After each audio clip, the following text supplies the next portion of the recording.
இருள கடந்த நம்முடைய வாழ்க்கைக்கு ஒரு வெளிச்சத்தை கொண்டு வந்தவர் தான் கர்த்தராகிய இயேசு கிறிஸ்து. அந்த இயேசு கிறிஸ்து பிறந்த அந்த பிறப்பின் மாதத்துலதான் நம்ம சந்தோஷத்தோட வீடுகள் தோறும் சென்று எல்லாருக்கும் சந்தோஷமான வாழ்த்துக்களை சொல்லி கொண்டு வரும். ஏன்னா நம்ம பாவத்துல இருந்தோம், இருள இருந்தோம். அந்த இருளை போக்கதான் இயேசு சுவாமி நமக்கு யார பிறந்தாரா? வெளிச்சத்தின் வெளிச்சமாய் நமக்கு பிறந்திருக்கிறார். என்றைக்கு பிறந்தாரு?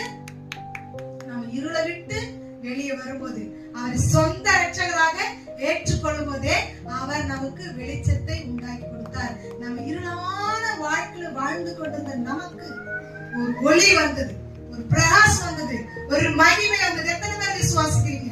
அந்த ஒளி நமக்குள்ள வந்ததுனால்தான் இன்றைக்கு நாம அவர் சொந்த ரட்சகராகவும் மீட்பராகவும் மேசியாகவும் பிறந்ததை குறித்து சந்தோஷத்தோடு கொண்டாடி கொண்டிருக்கிறோம். அல்லேலூயா.